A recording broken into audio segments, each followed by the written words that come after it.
हमारे चैनल को सब्सक्राइब करें और बेल आइकन दबाएं।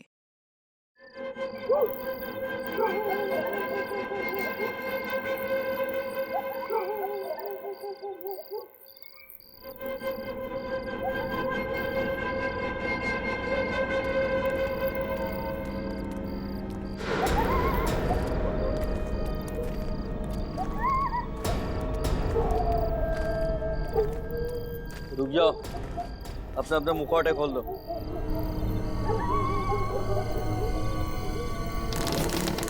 जाओ अंदर।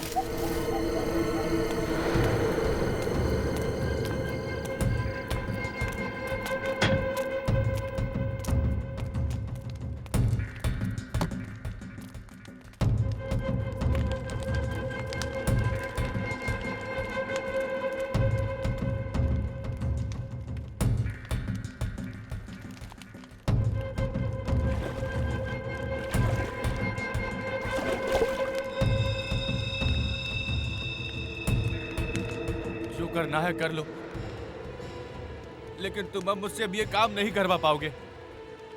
ये इंसानियत नहीं है, हैवानियत का काम है।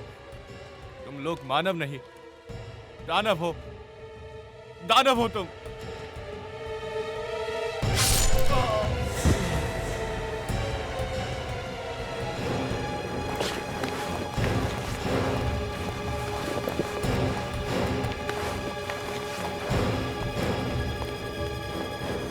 कान खोलकर सुन लो, जो हमारे खिलाफ आवाज उठाएगा उसे हमेशा के लिए सुला देंगे हम।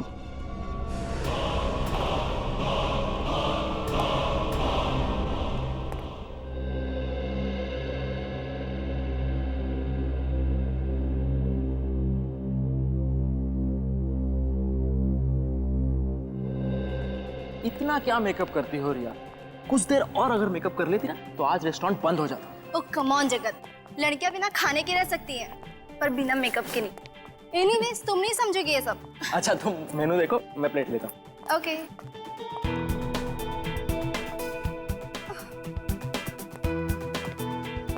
ये कितना ऑयली है, मैं नहीं खाऊंगी ये सब। रिया थोड़ा खाने से कुछ नहीं होता है। नहीं, मुझे तो अपना 6 किलो वेट और कम करना है। एक काम करती हूँ, मैं सूप ले लेती हूँ।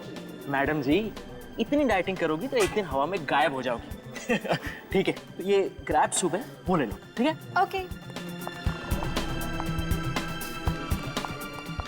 उफो, यहाँ तो सूप बॉल ही नहीं है। सॉरी मैम, एक मिनट प्लीज। Thank you.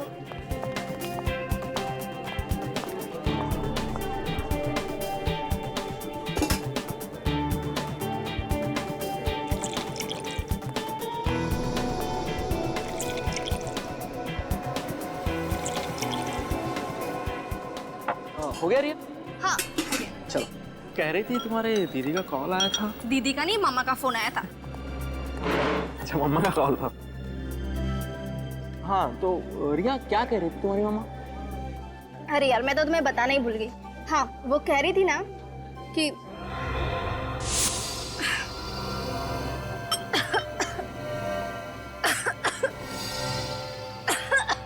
क्या हुआ रिया? कैसा तो लगता क्या हुआ रिया? क्या हुआ? क्या क्या हो क्या रहा?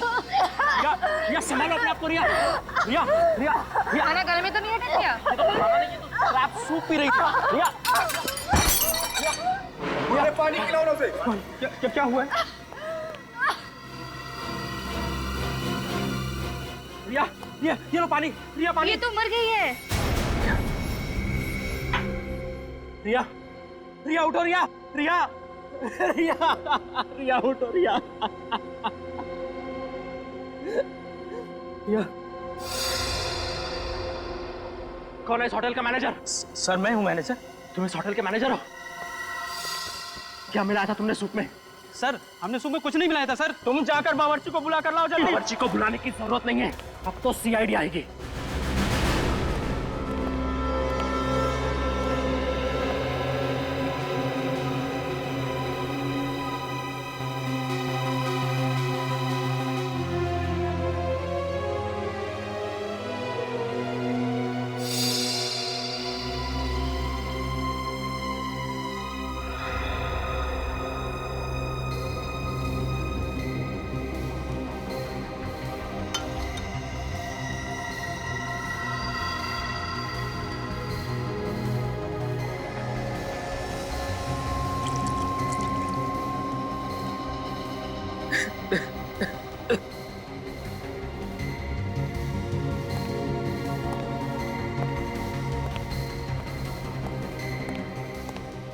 कैसे हुआ ये सब?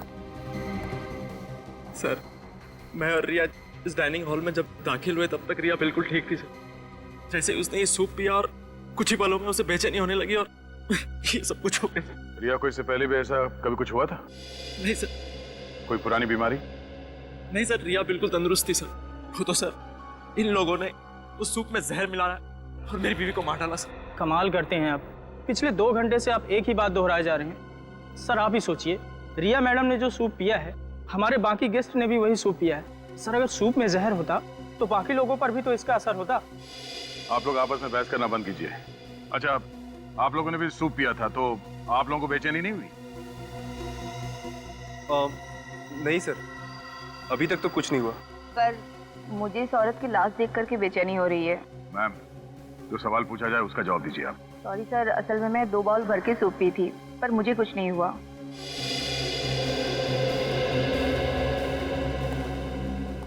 हाँ बुरी, कुछ पता चला? सर पूरी बॉडी अच्छी तरह से चेक कर, बॉडी में जहर का कोई सिम्टम नहीं है सर। कोई सिम्टम नहीं है? कुछ समझ में नहीं आ रहा। इन लोगों ने भी वही सूप पी, पर इन्हें कुछ नहीं हुआ, सब नॉर्मल है। तो अब क्या करें सर? डेड बॉडी को फोरेंसिक भेज दूं? तो जिसने ये सूप बनाया उससे मिलते हैं। इस होटल का रसोई घर चेक करते हैं। सर आप यकीन करिए, सूप में जहर बिल्कुल नहीं था। रिया मैडम की मौत एक हादसा है। सर अगर आप चाहें तो मैं और मेरा पूरा स्टाफ आपके सामने सूप पीकर दिखाते हैं।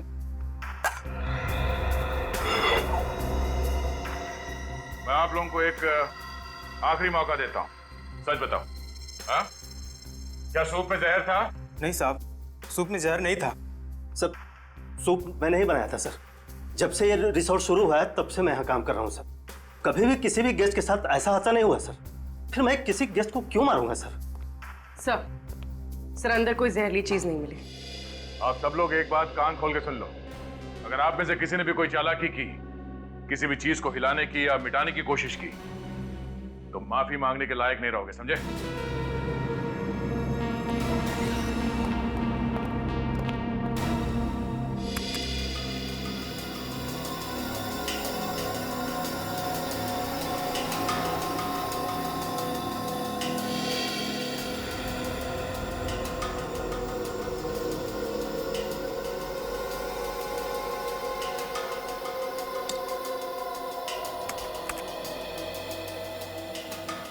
सर इस बात पर तो कोई भी विश्वास नहीं करेगा।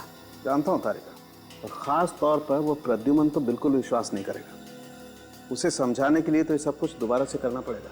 क्या समझाना चाहता था तू साळुंकी? कि रिया के सूप में जहर था? जहर नहीं था बॉस। मैं रेहा का सूप और बाकी खाने की चीजें टेस्ट कर चुका हूँ। रेहा की मौत जहर की वजह से नहीं हुई। जहर की वजह से नहीं हुई तो फिर हुई कैसे मौत? एलर्जी से। एलर्जी से? हाँ बॉस। जैसे ही रेहा ने वो क्रैब सूप पिया, उसके फूड पाइप में स्वेलिंग होने लगी। वो सूजने लगा, जिसने ट्रैकिया पर प्रेशर डाला और उसकी वजह से इसका दम घुट गया और ये मर गई। तो अगर रिया की मौत एलर्जी से हुई है, जहर से नहीं, तो फिर इसके पति का शक भी सही नहीं है। कोई केस है ही नहीं। नहीं बॉस, केस तो है। रिया का केस नहीं है, लेकिन एक और केस आप लोगों का इंतजार कर रहा है। वो क्या? तो होटल में से जो प्लेट, चम्मच और बोल आप लोग लाए थे, उसमें से एक अजीब बात पता चली है। अजीब बात मतलब? बताता हूं, आइए।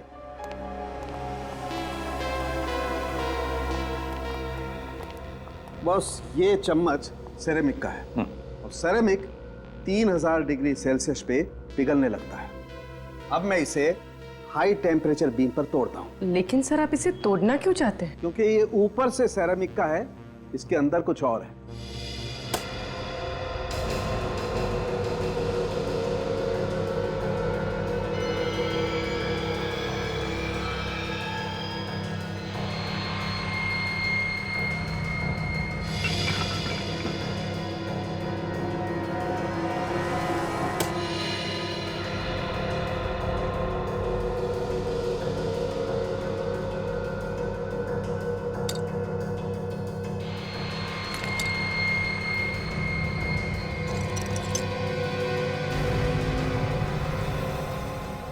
यार साळुंखे, ये तो हड्डी है। हाँ बॉस, ये एक हड्डी ही है।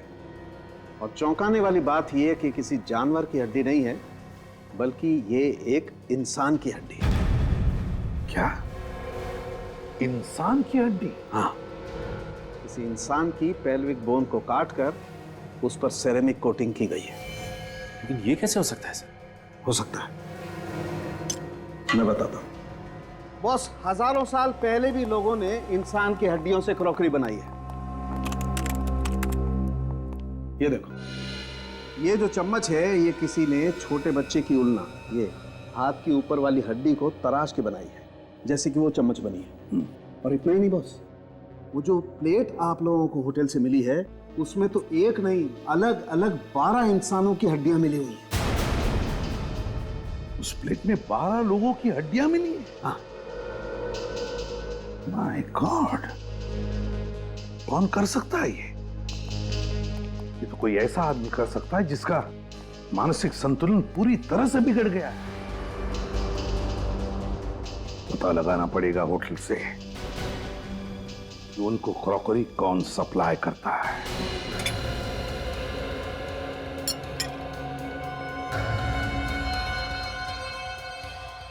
क्या सर, ये क्या बोल रहे हैं?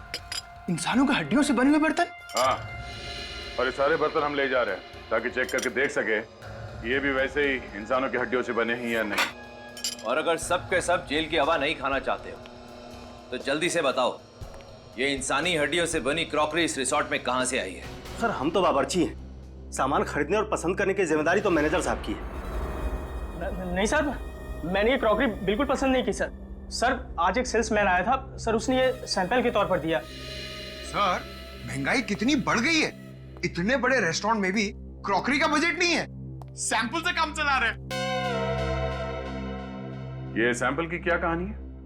हाँ सर, आज सुबह एक सेल्समैन आया था, उसने ये सैंपल दिखाते हुए कहा कि अगर ये क्रॉकरी सबको पसंद आ जाए तो इसे होलसेल में ऑर्डर कर देना। कुछ बताया उसने? किस कंपनी से आया था वो? हाँ, मैंने उससे कंपनी का नाम पूछा था तो उसने बताया कि उसके बॉस की कोई बहुत बड़ी कंपनी नहीं है, वो लोग कुछ हस्तकला का उनका छोटा मोटा कारोबार है। अगर उसे होलसेल में ऑर्डर की उम्मीद थी तो उसने अपना नाम, पता या फोन नंबर तो दिया ही होगा ना? हाँ सर, उसने अपना नाम धवल बताया था सर, और नंबर भी दिया है। सेल्समैन धवल?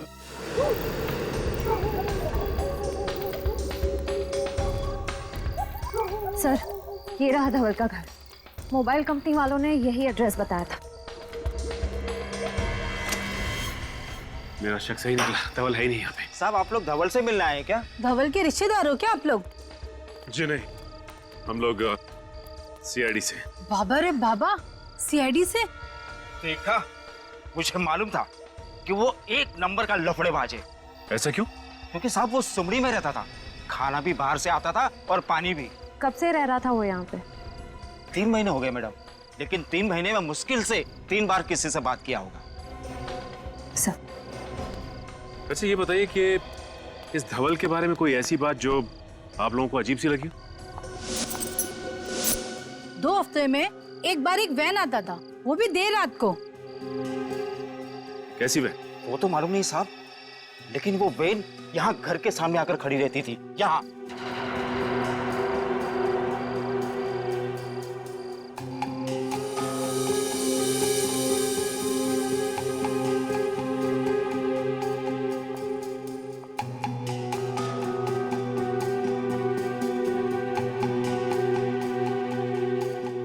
धवल और दूसरा आदमी उसमें से बड़ा बड़ा कार्टून निकाल के घर के अंदर ले आता था। ठीक है, अगर आप लोगों की जरूरत पड़ेगी तो हम बुलाएंगे।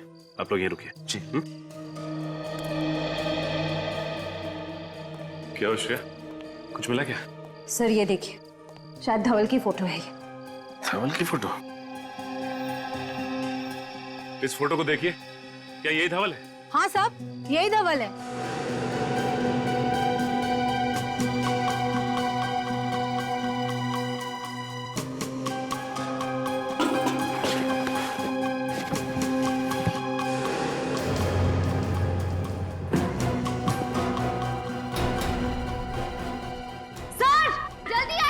आसिया!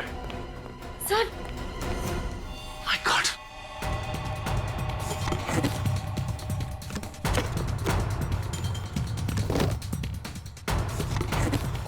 ओह नो, इतने सारे कंकाल। लेकिन सर, धवल ने इन लोगों का खून किया, किसी को पता कैसे नहीं चला? ये लोग चीखे तो होंगे, बदबू तो आई होगी। नहीं श्रेया, इन्हें यहां नहीं मारा गया है, बल्कि इन्हें बाहर मारा गया है और इनकी हड्डियों को लाया गया है कार्टन्स में। लेकिन सवाल ये उठता है कि ये लोग थे कौन जो मारे गए, और धवल ने इन्हें मारा कहाँ है? सर, एसीपी सर ने कहा है कि सारी क्रॉकरी की दुकानें चेक करो, पर कहीं कुछ पता ही नहीं चल रहा है। श्रेया, मुझे पूरा यकीन है कि ये क्रॉकरीज इन्होंने होटल में दी है तो किसी ना किसी दुकान में भी जरूर दी होगी। ध्यान से देखते रहो। सर ये भी क्रॉकरी की दुकान ही लग रही है। चलो चल के देखते हैं। भाई साहब, हम लोग सीआईडी से। सीआईडी? जी हाँ, सीआईडी। अच्छा ये बताइए कि इस तरह की क्रॉकरी कौन बनाता है और कहाँ बनाई जाती है? सर ये देखिए, इस प्लेट पर भी बिल्कुल वैसी डिजाइन बनी हुई है। इस दुकान का मालिक कौन है? हम दोनों सर। मेरा नाम मानिक और ये मेरा भतीजा सागर है। आप लोग हमारी दुकान पर क्यों आए? क्रॉकरी बेचना कोई गुनाह है क्या?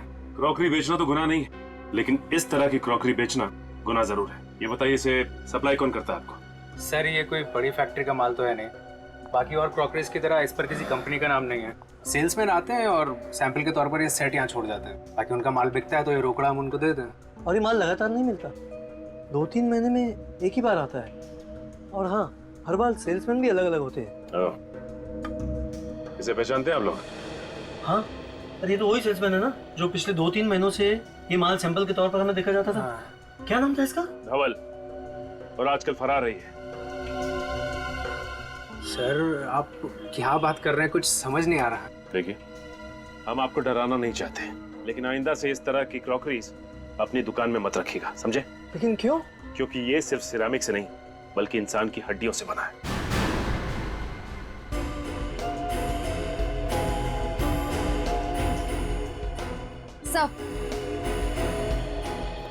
सर ये देखिए, वैसी ही प्लेट है और वैसा ही बोल है। रिपेयर और रीपेंट करने के लिए पीछे रखा हुआ था।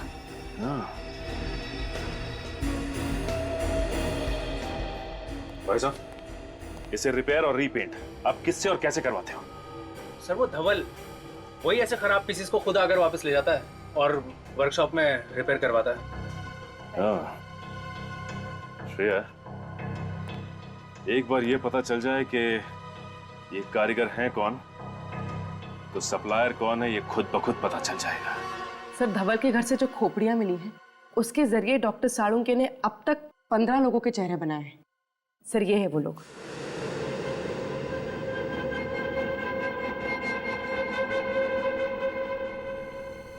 सर ये सारे लोग लावारिस हैं और इनका कोई भी रिकॉर्ड हमारे पास नहीं।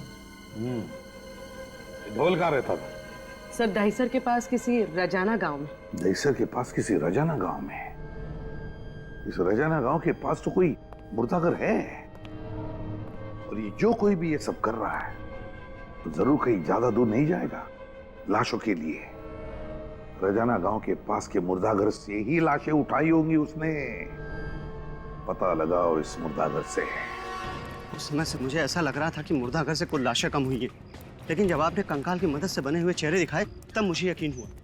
आप यहाँ के एडमिनिस्ट्रेटर हैं, आपके नाक के नीचे लाशें गायब हो रही हैं, आपको पता नहीं चल रहा है? मुझे अपने स्टाफ पर जरूरत से ज्यादा विश्वास था। गलती मेरी है सर। ये हमें देख के भाग क्यों गया? पता नहीं। हमारे बारे में से कुछ बताया था क्या? सिर्फ इतना है कि सीआईडी गायब लाशों की इंक्वायरी कर रही है। दरवाजा खोलो। देखो तुम बच के जा नहीं सकते, खोलो दरवाजा।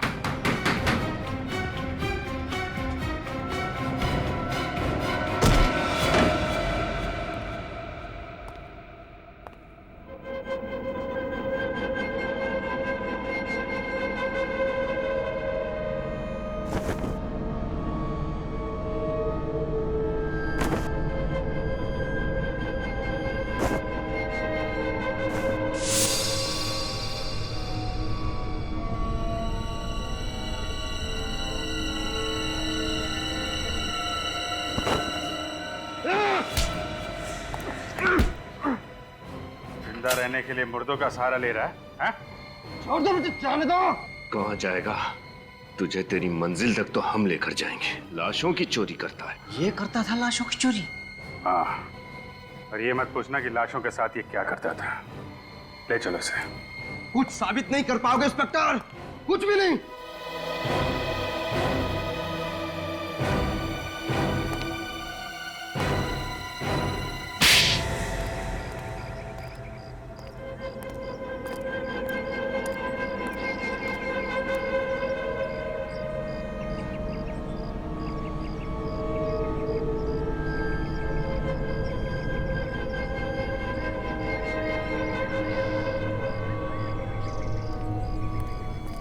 श्रेया, तुम्हें पूरा यकीन है कि यही वो जगह है?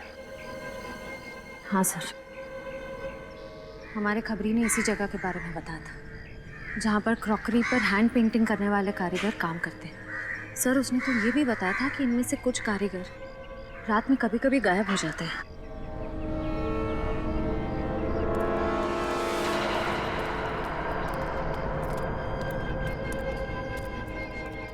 जी कहिए।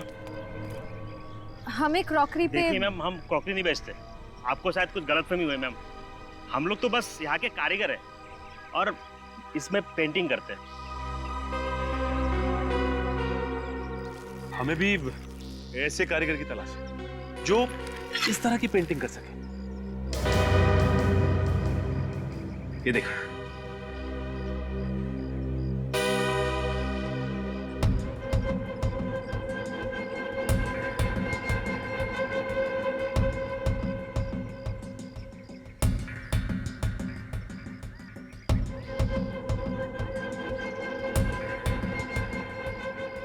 अरे नहीं साहब, ऐसा काम हमने कभी नहीं किया साहब। लेकिन हमने तो सुना है कि ऐसा काम आपके वर्कशॉप में होता है।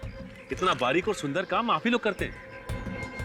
देखिए, आप ये काम करेंगे तो हम आपको पैसे देंगे।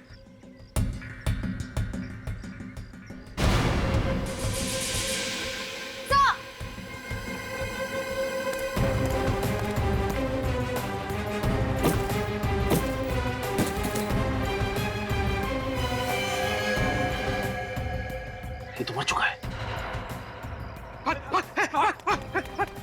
रुक जाओ, गोली मार दूंगा मैं।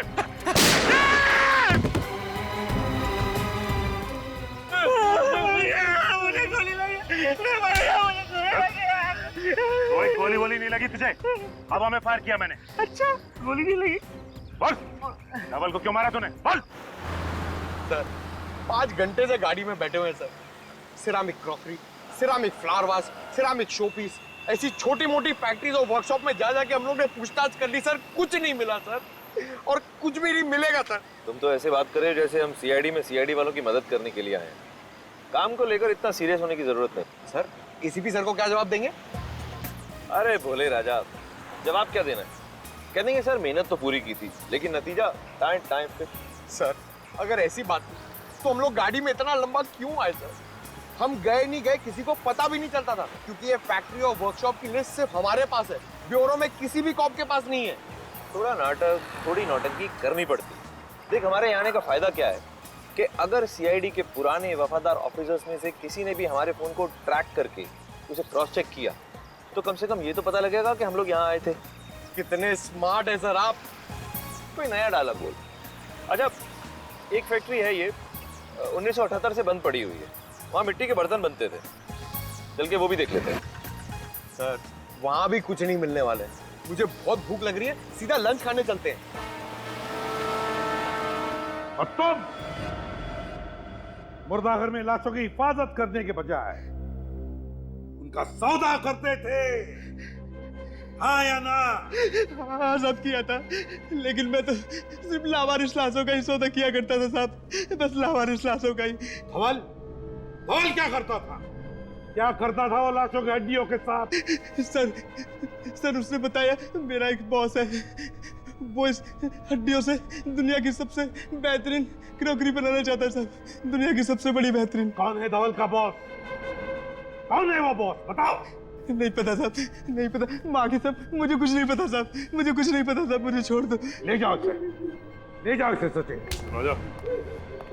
और तुम दोनों धवल का खून क्यों किया? हमने खून नहीं किया साहब। साहब हमने कुछ नहीं किया साहब, हमने कुछ नहीं किया तो फिर भाग्या क्यों मारा? साहब हम अपना काम कर रहे थे साहब, धवल जी तो गुंडों के साथ आए और कहा कि सीआईडी आ रही है, वो डर के भागने की कोशिश मत करना, नहीं तो सीआईडी वालों को शक हो जाएगा साहब। साहब पता नहीं अचानक क्या हो गया, धवल जी वहीं पे गिर गए साहब, और साहब गिरते वो मर गए साहब।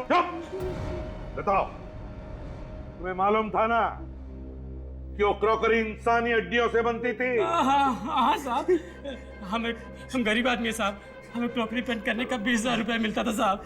साहब हम मना नहीं कर सकते साहब, अगर काम करने से कोई मना करते ना साहब, सब उनको भी मार के उनकी हड्डियों की क्रॉकरी बना देते साहब। है कहाँ ये फैक्ट्री? कहाँ है फैक्ट्री? बताओ जल्दी।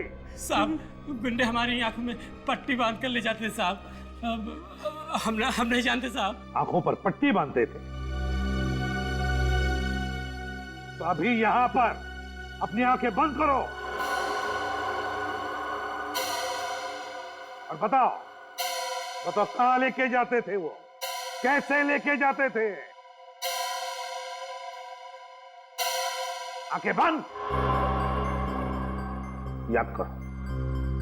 वो साहब पनवेल की जरी चौक से हमें कार में बिठाते थे साहब और लोनावाला की तरफ लेके जाते थे साहब।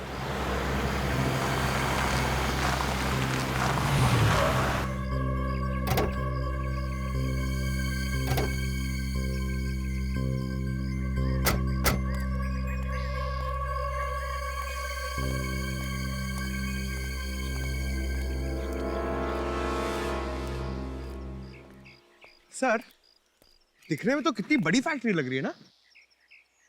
अब चलें यहाँ से सर, मुझे बर्गर खाने का बहुत मन कर रहा है, और वैसे भी उन लोगों को मालूम पड़ जाएगा ना कि हम लोग यहाँ पे आए थे।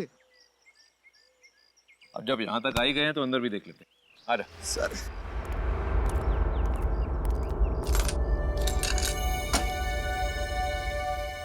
ये फैक्ट्री 1978 से बंद पड़ी है, फिर ये ताला नया कैसे? सर अभी तो आपने कहा था कि हम लोग सीआईडी का काम करने नहीं आए, तो ये ताला नया हो कि पुराना, आपको क्या फर्क पड़ता है?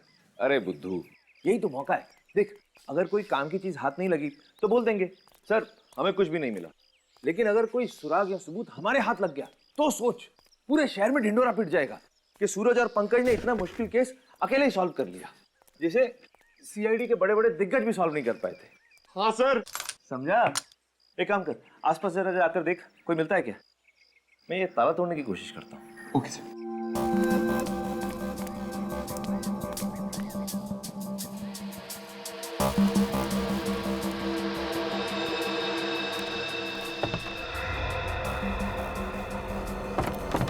सर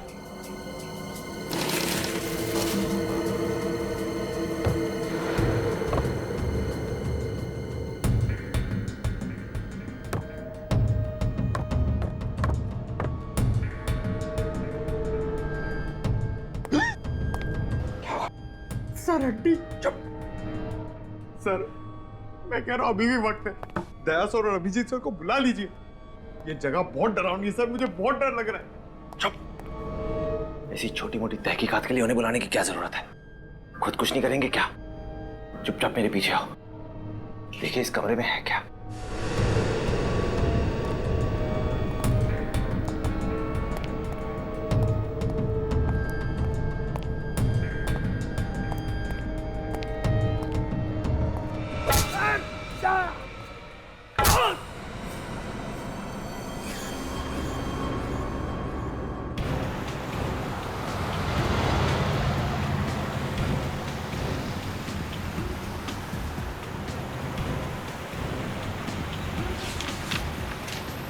कारीगरों का कहना था कि पनवेल के जरी मार्केट से उनको उठाते थे, आंखों पे पट्टी बांधते थे और फिर लोनावाला की तरफ 20 से 25 मिनट तक लेके जाते थे गाड़ी में। सर और करीबन 10 मिनट के बाद गाड़ी दाहिने मुड़ जाती थी। 6-7 मिनट तो हो गए हैं लोनावाला की तरफ। देखते हैं आगे कौन सा राइट टर्न है।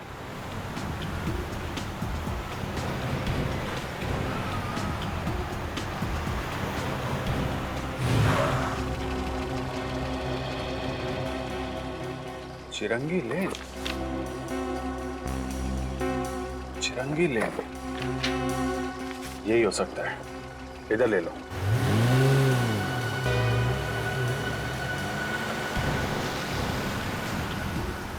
सर ये रास्ता तो शहर से दूर जंगल की तरफ जा रहा है। सर उम्मीद है कि उन कारीगरों का अंदाजा सही होगा। पूर्वी 6 महीने से लगातार उन लोगों को इसी रास्ते पे लेके जा रहे हैं। उनका अंदाजा गलत नहीं होगा कि सूरज और पंकज का भी मोबाइल आखिरी बार यहीं पे ट्रैक किया गया था। इधर ही चलो।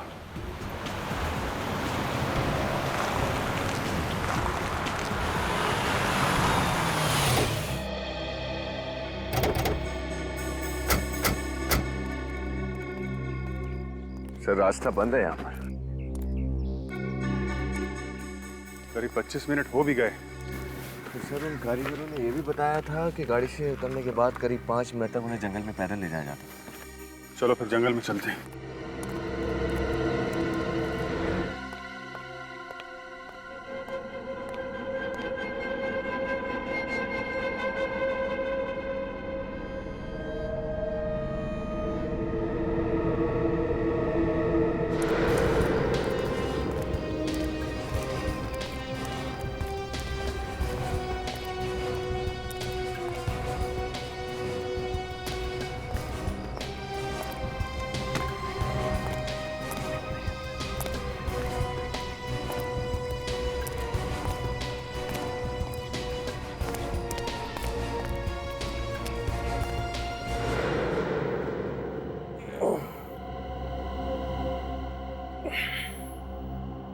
पंकज, पंकज,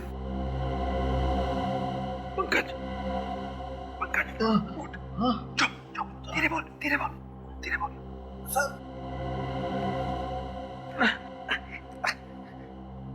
सर मैंने आपसे कहा था ना दया सर और अभिजीत सर को बुला लेते, लेकिन आप मेरी बात सुनते ही नहीं। चुप कर, हर वक्त रोता रहता है। अरे रोग आती तो क्या करूंगा सर?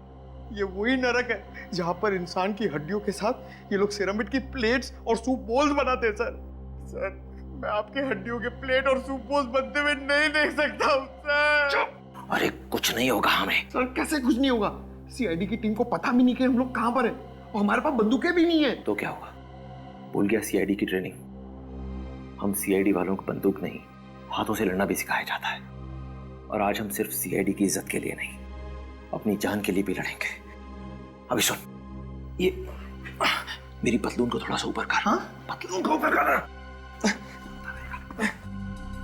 अरे पकड़ना इधर। और ये मोजे में से ये स्ट्रैप, हाँ, ये स्ट्रैप को पकड़। हाँ मेरा सर। हाँ चल ठीक है। हाथ में आ गया सर। अब देख क्या रहा है, काटना रस्सी। सर आप कितने स्मार्ट है सर। पुराना डायलॉग।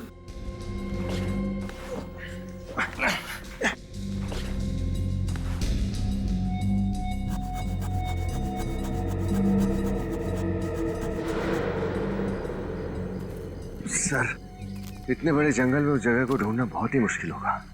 याद है उन कारीगरों ने कहा था ना कि जंगल में कुछ दूर चलने के बाद उनके शरीर पे पानी के छींटे पड़ते थे। सर यहाँ ना तो कोई नदी है ना ही कोई झरना। कुछ ना कुछ तो होना चाहिए।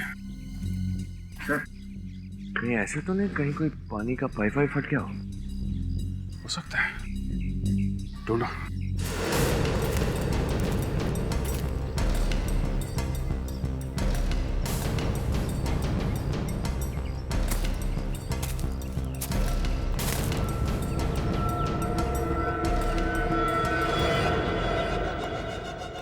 जा रहे शेरा, देख क्या उन दोनों सीआईडी ऑफिसर्स को। अब तक तो होश आ गया होगा। कब से तड़प रहा हूं उन दोनों से मिलने को। जा देख क्या जल्दी। Yes boss.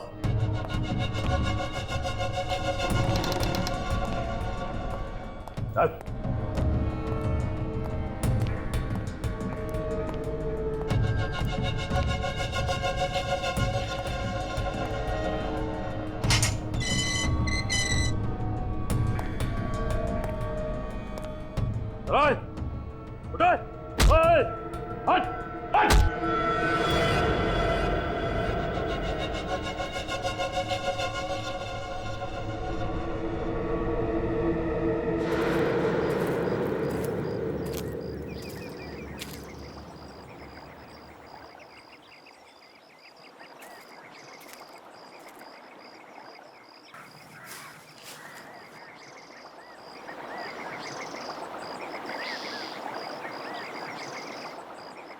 उर्मी,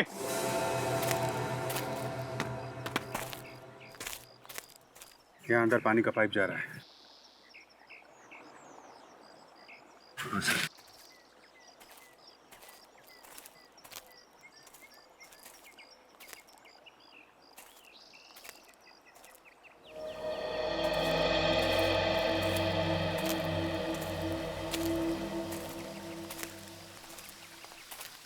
ओह,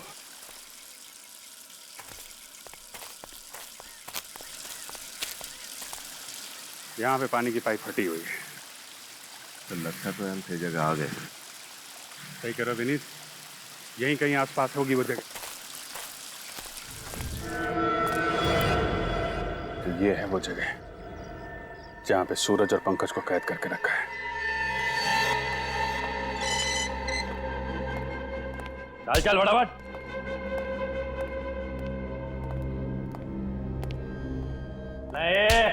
चलो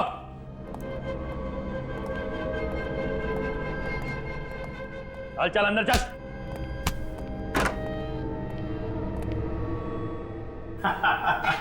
आओ मेरे मेहमानों, आओ।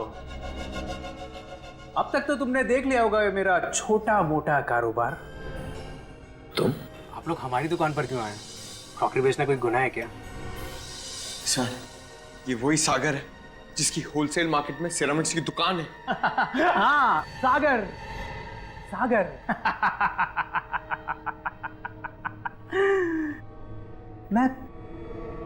मैं प्यार का सागर हूं, दया और मानवता का सागर।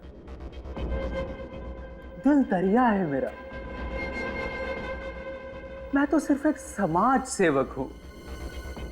इंसानों का दिया इंसानों को ही लौटा देता हूं।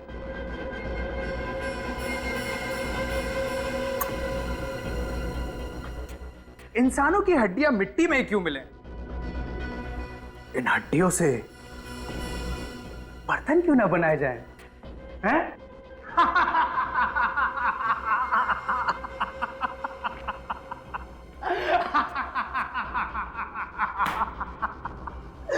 दुनिया की सबसे अनोखी क्रॉकरी बनाता हूं मैं, इंसानों की हड्डियों से बनी हुई क्रॉकरी।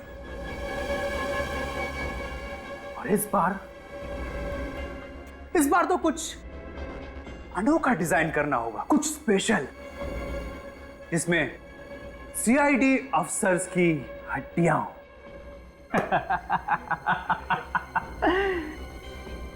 और उस रेंज का मैं अनोखा नाम रखूंगा।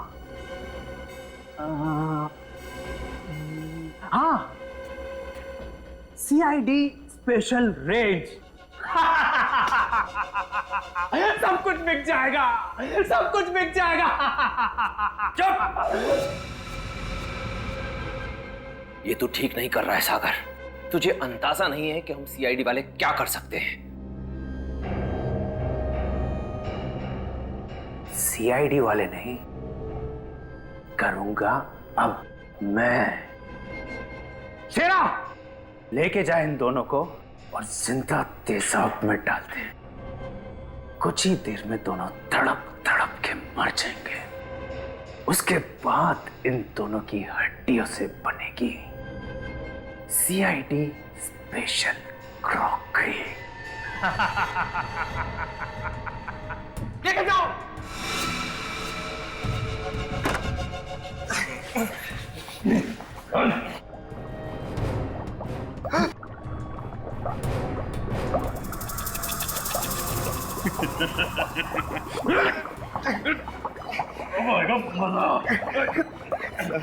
और बर्दाश्त नहीं हो रहा सर।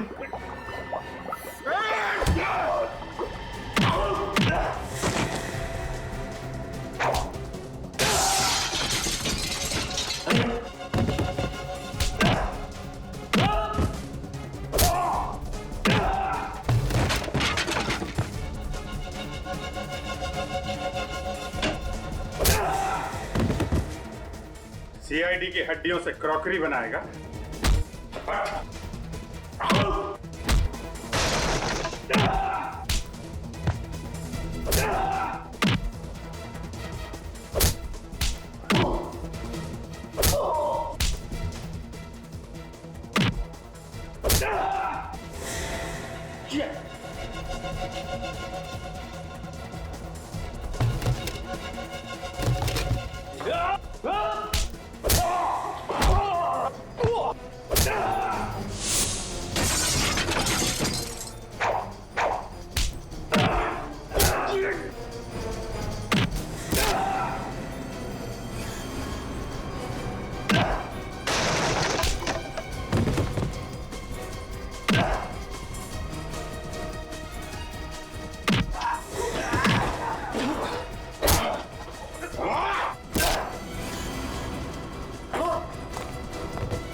बस तेरा खेल खत्म। मैंने कोई जुर्म नहीं किया, मैंने कोई जुर्म नहीं किया। ये तो एक कला है। कला। इंसानी हड्डियों से बर्तन बनाना ये कला है। बर्तन बनाना कोई जुर्म थोड़ी है। मैं तो मुर्दा घर से सिर्फ उन्हीं लाशों को खरीदता था जो लावारिस होती थी, क्योंकि मैं नहीं चाहता था कि उन लाशों की हड्डियां जमीन में गलकर मिट्टी बन जाए। जब तुम्हारा काम मुर्दों की हड्डियों से चल रहा था तो फिर मासूम लोगों की जानें क्यों ली? जो भी मेरे रास्ते में आया, जिसने भी मेरे कारोबार में दखल देने की कोशिश की, मैंने उसकी जान ली। सबसे पहले तो मैं उन कारीगरों को मारता था जो मेरा काम करने से मना करते थे, और फिर उसके बाद में उनकी हड्डियों से बर्तन बनाता था। और धवल? धवल को क्यों मारा तुमने?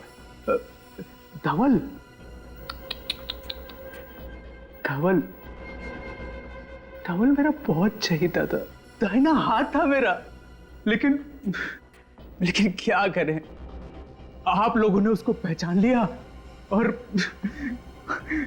धंधे की वजह से मुझे उसको मारना पड़ा। अब आज के बाद अपनी खुद की हड्डियों के अलावा और किसी की भी हड्डियों को महसूस नहीं कर पाओगे।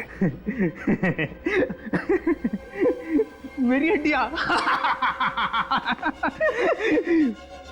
मरने के बाद मैं अपनी हड्डियों से भी बर्तन बनाऊंगा। इस तपस्या को कोई भंग नहीं कर सकता।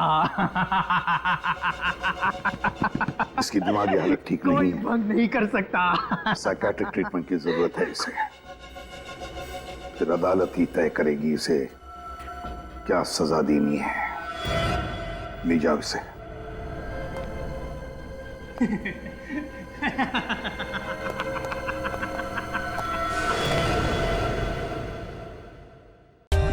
For more updates, subscribe to our channel, click the show links and enjoy watching the videos.